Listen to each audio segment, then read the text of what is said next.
আসসালামাইকুম। সৈকত খারাপ ছিল, সৈকত খারাপ, আজকে সৈকত অনেক ভালো। আমাদের এসআই সৈকত, যিনি কিনা আম্পায়ার, এবং গর্বের বিষয় হচ্ছে সাহসী সিদ্ধান্ত নেওয়ার অন্যতম নাম হচ্ছে এসআই সৈকত।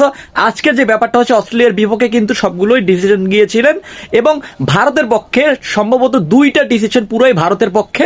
দেখেন, ভারতের পক্ষে হোক বিপক্ষে হোক সেটা দেখার বিষয় না। যেটা আউট হয়েছে সেটা আপনাকে আউট দিবে, যেটা আউট হয় না সেটা অবশ্যই আপনাকে আউট দিবে না। সো বিষয়টি হচ্ছে এরকম। সো আপনি ভারত হন, অস্ট্রেলিয়া হন, এনিওয়ান ক্যান। সো আপনার কাছে কে ভারত কে অস্ট্রেলিয়া সেটা দেখার বিষয় না। নিখুঁতভাবে যদি আম্পায়ারিং করা হয় তাহলে আপনি এই সৈকতের দিকে তাকাতে পারেন। অস্ট্রেলিয়ার মতো একটা দল সৈকতকে নিয়োগ দেয়, এটাই হচ্ছে আমাদের বাংলাদেশিদের জন্য অনেক বড় গর্বের বিষয়। আপনাদের ভারতের কয়জন আম্পায়ার এখানে আসে? আমি তো দেখি না কোনো আইসিসি ইভেন্টেও তেমন একটা তাদেরকে দেখা যায় না।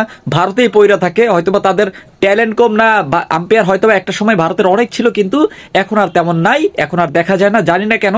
কিন্তু বাংলাদেশের যে তিনি চান্স পেয়েছে, সুযোগ পাইছে, সেটাই অনেক কিছু।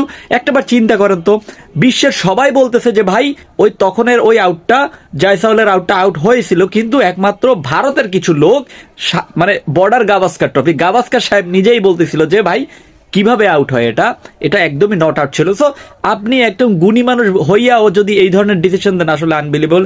আপনার কাছে কি মনে হয়, আপনি কি গর্ব করেন কিনা বাংলাদেশের এই আম্পায়ারকে নিয়ে?